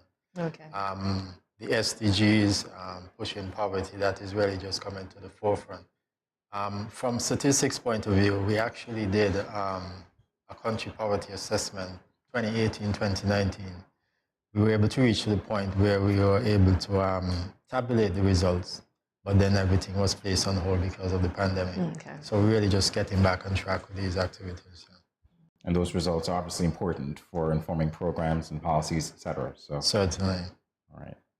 How is the ministry, to your knowledge, bringing awareness to the public about this year's theme, Dignity for All in Practice? Mm-hmm. Yeah. I would say the critical starting point is really from the study that we did in 2019. There's supposed to be an additional part to that where we would understand that the COVID-19 pandemic would have had significant impact on persons' livelihood. Many persons were unemployed. Even up till now, even though some persons are back at work, they're not getting the hours, they're not getting the sort of earnings that they were earning before the pandemic. So in terms of us providing that assessment, additional assessment, I must say, in terms of how things would have changed because of the pandemic, I think that is basically the starting point in terms of getting back on track. Looking at a revision of the policies, the plans, the programs that needs to put in place to ensure that we really move things to the next level, and certainly work on the reduction and hopefully eventually eradication of poverty. So that is the big aim. The sooner you get back on track, as you put it, the better it would be for everybody. Yes. I see that push. Because I would say we don't want to just start with an impression, or somebody might have an idea the poverty is 10%, 15%, yes. But it's always good to go based on the facts. So that is where we want to start. That's want to be our starting point. To be data-driven is the best thing, to be honest with you, and I get your point. Yeah. Now I'm going to ask a question concerning the census. Now, having the census completed, that would really help us to determine, as you say, we would get the correct numbers as to how many persons are really in poverty. Is the census completed as yet? No, sorry to say that the census is not yet completed. We were aiming to complete the end of this month, okay. Which is a week. Yeah, just about a week away, So we will go over into November a little bit, but really and truly, we are really on the last leg of completing the field activities. So we really want to encourage everyone who has not cooperated already to really give us the information so we can wrap up this part of the process and we can start putting out the data for the consumption of everyone. Well, I keep seeing your face plastered all across my television, by the way. Census, it's important, so hopefully that's something to help. Yes, you get the results that you need. In terms of this year's theme, again, for the observance, Dignity for All in Practice, on an individual level, what does that really mean for the everyday man and woman here in St. Kitts, in your estimation? And as you mentioned, you had discussion earlier with someone from social services, which they are the implementing agency. So Ministry of Sustainable Development really look at things from a policy perspective, at a more larger, overarching perspective. But what I would say is that in terms of looking at the theme for this year, Dignity for All in Practice, meaning that it is more than words. It's not, you want to say, a catch statement, but really in practice, ensuring that based on the information we have on hand, the data we have in hand, that we use that information to really reach out and help those who are in poverty. Well, it would have been a month or so ago, we would have been responsible for the poverty alleviation program. You know, we're assisting persons with the $500 a month who were either unemployed or their income were extremely low. That has now been transferred to social services. But even in that sense, while we were carrying out that program, that there we were reaching to persons more or less on an individual basis, trying to provide that help to those who were really in need. And bringing dignity with it, of course. Certainly. I don't think there's anyone can say that their information was leaked or the name was put out there because they're receiving the funds. No, we've been very careful with that. Good to know. Yeah. Good to know. How often is the country expected to report on sustainable development goals and the data collection process? Yeah. So there are 17 goals, and I correctly, almost 250 indicators. Yeah. We have started an exercise in terms of identifying one, based on those, that information is readily available, so we can start publishing those. Also in terms of looking at those that are in line with our National Development Plan for St. Kitts and Nevis. Right now, another department, the Department of Economic Affairs, also within the Ministry of Sustainable Development, they're charged with the responsibility of developing a new National Development Plan. The last one that we had was after sugar, 2006 to 2014. So we are definitely up for a revised National Development Plan, which would go from 2022 to 2037. I think that's the date that was discussed. So really, this would be the way in terms of charting the way forward. What I'm looking at is that the indicators that we want to compile, we don't want to compile indicators because you say you can compile statistics on this or on that, but you want to focus on those which are key that will promote the sustainable growth of St. Kitts and Nevis, where we're at and where we need to be. That's want to be our focus. All right. Can you tell us, from your thinking, of course, what some of those indicators would be? Well, off the top,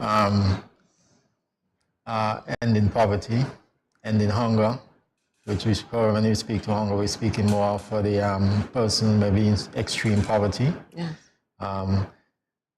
Economic growth and sustainable development, ensuring that from a policy perspective, from government initiatives, that we create job opportunities, because government can't hire everybody, you know. So it is important that government play that role in terms of trying to build this private sector, trying to build entrepreneurship, that persons can find gainful employment.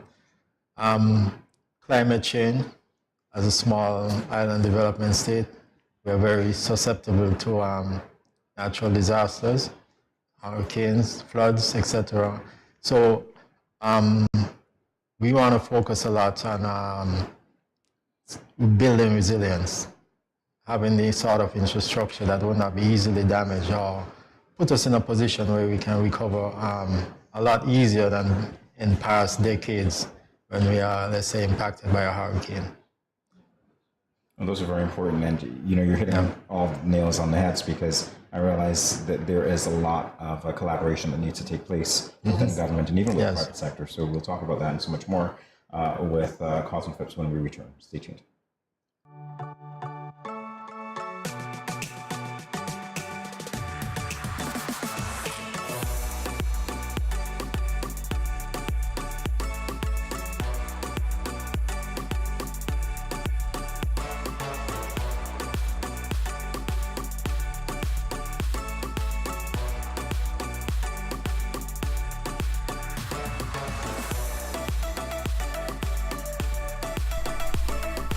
Cheers.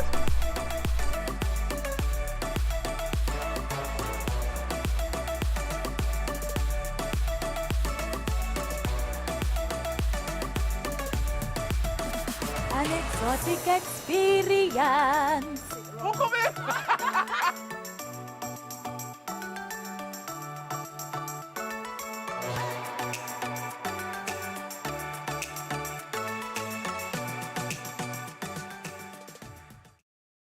I going out tonight.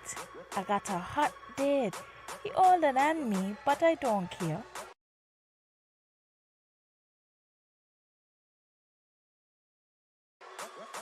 I like what he telling me. He say I look sweet and ting. What? You want me go home with him? Nice. Boy, I wonder if I'm ready for this. I notice he ain't got a condom, but I gonna go ahead, see? He might think me ain't like him or trust him. Plus, this my first time. Nothing gonna happen to me. Lord, how could I let this happen? I ain't ready for no child. Who can support me and my child? My man gone jail and mommy and daddy said they ain't gonna help. I all on my own. How could I be so careless? I wish I could go back to that now. But my education on hold. How could I let this happen? Don't let this happen to you. Contact the Department of Gender Affairs to find out about confidential offices and personnel available to answer questions about your sexuality or pre- or postnatal concerns. This message was brought to you by Project Viola through the Department of Gender Affairs with support from the Basic Needs Trust Fund and the Caribbean Development Bank.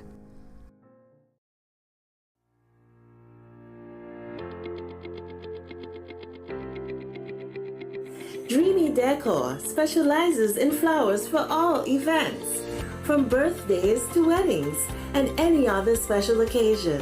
What's a better way to express to the people you love than by providing the finest selection of beautiful flowers and gifts? So when you think of flowers, think of us, Dreamy Decor. Yo, what up? It's your boy N Richie right here at Studio 327. I'm here to give you the promo that you guys need because this is something special for St. Kitts. I'm telling you, tune in to Good Morning SKN, 8 a.m. to 10 a.m. on YouTube, Facebook, and on Moment Channel 4. Also, I realize nobody else is doing this. Follow the Good Morning SKN Instagram at Good Morning SKN and the Studio 327 Inc. Instagram. Follow us on YouTube and Facebook. This is pretty long, but follow us and yeah.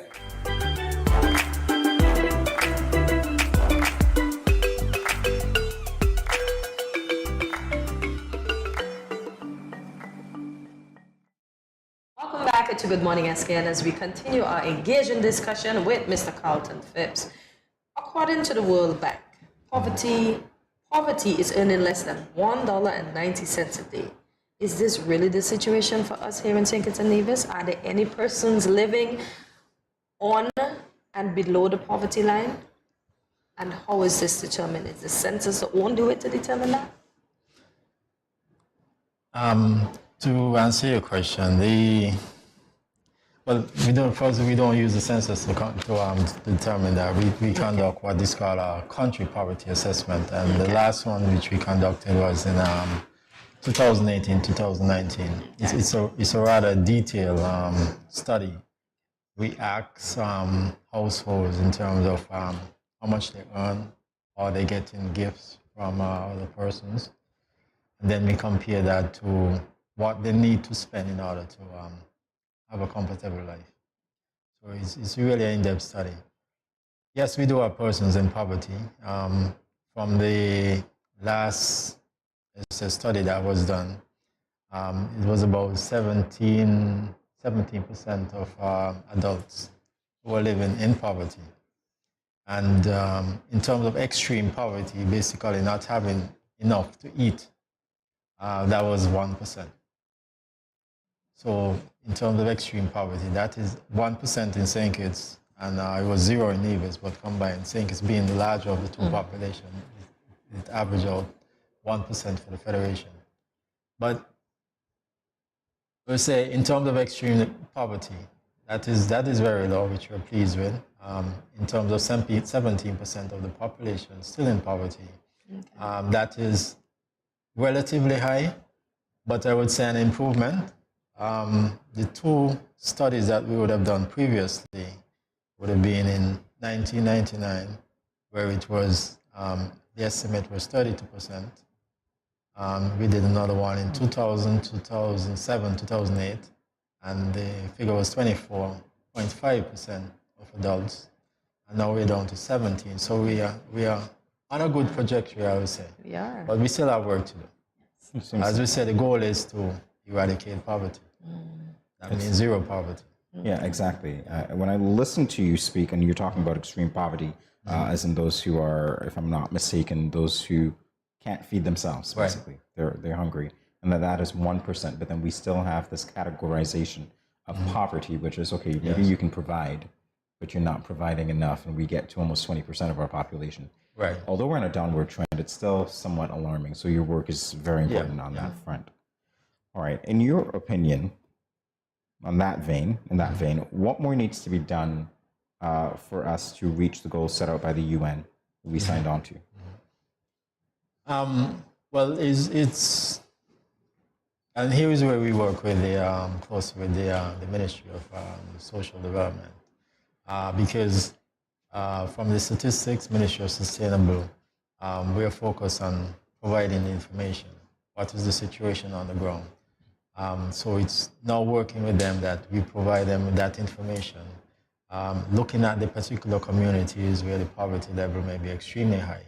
And they then working with us and working with the, say, donors, providing special financing to really inject certain projects in those various communities so they can lift persons there out of poverty. I must say overall also, in terms of one part of the ministry's responsibility, we're responsible for the distribution of residential and commercial lands. And land is an asset, a very important asset that can help to increase your wealth.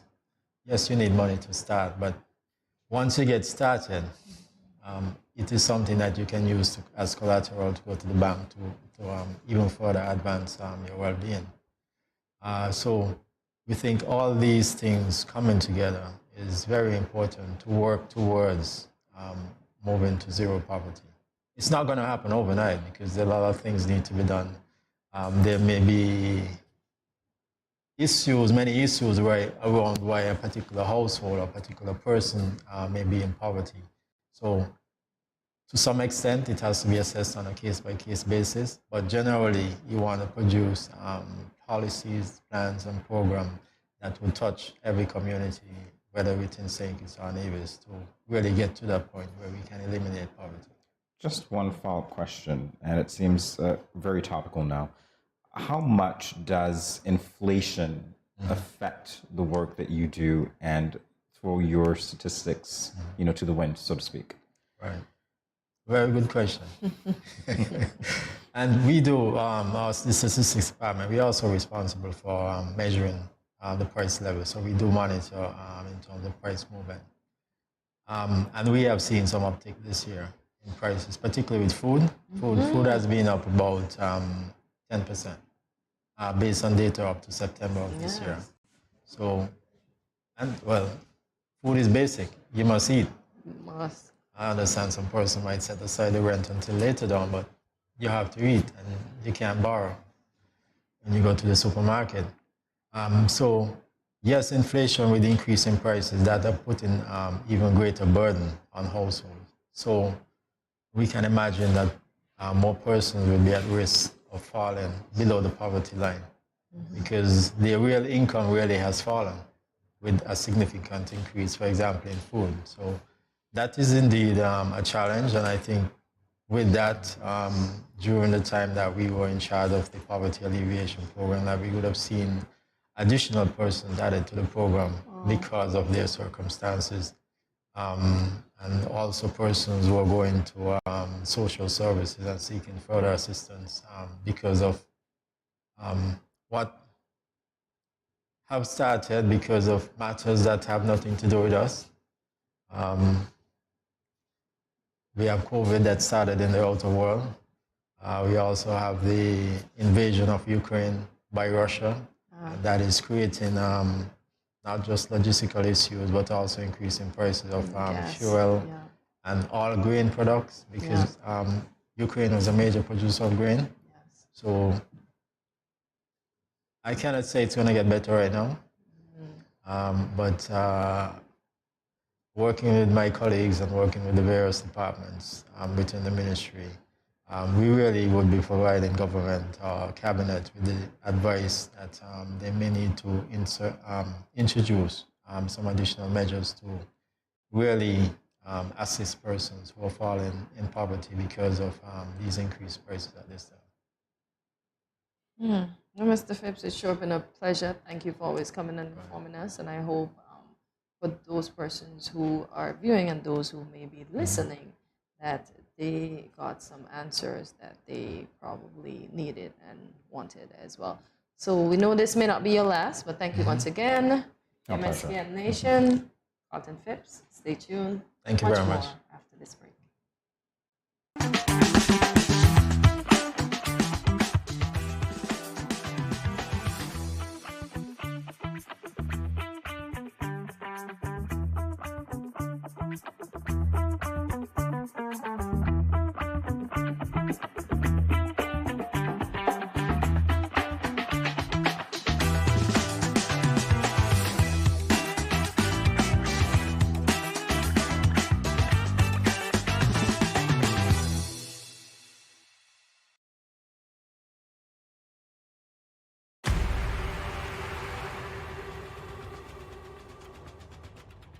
What will it take to grab the attention of someone with the power to make your dream come true?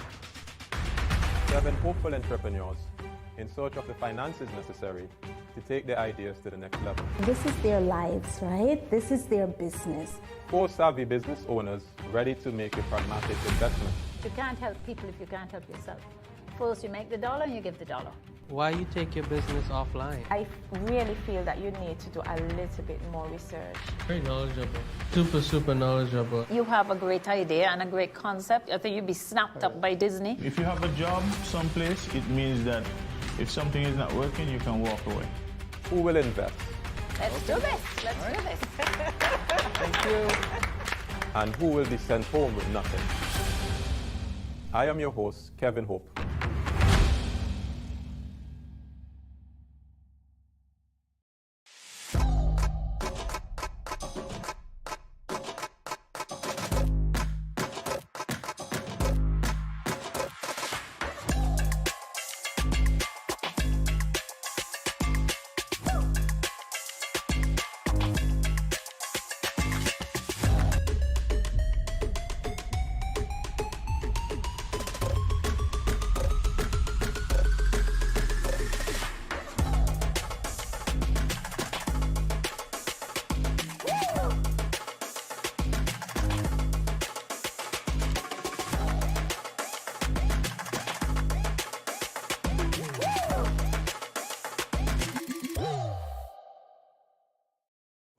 Good morning, SKN. This is Lyrical. I just want to say blessings to you.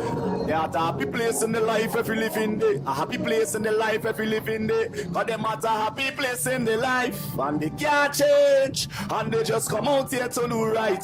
So whether day or night, they will never ever change. Blessings, blessings, and blessings.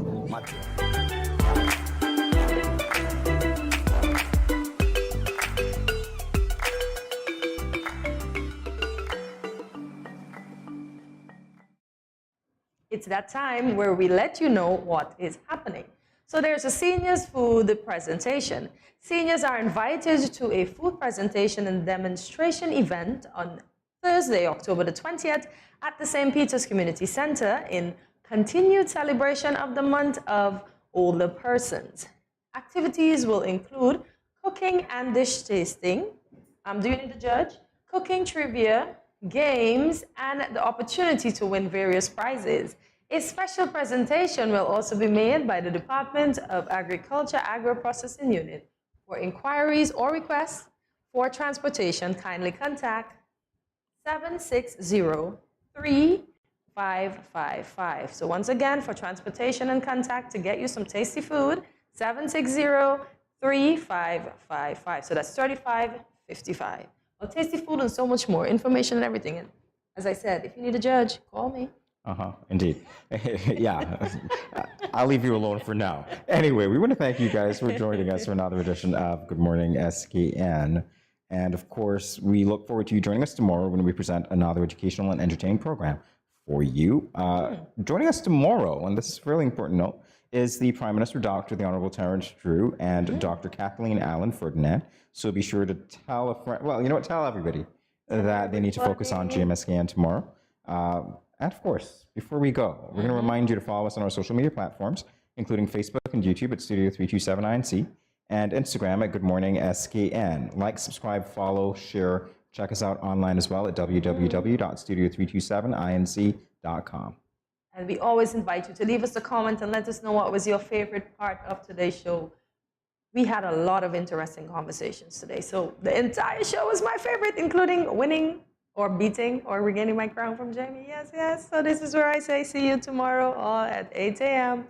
when you will start your morning with us right here at Good Morning SKN. As usual, thank you for watching. Have a great Monday and see you tomorrow on Tuesday.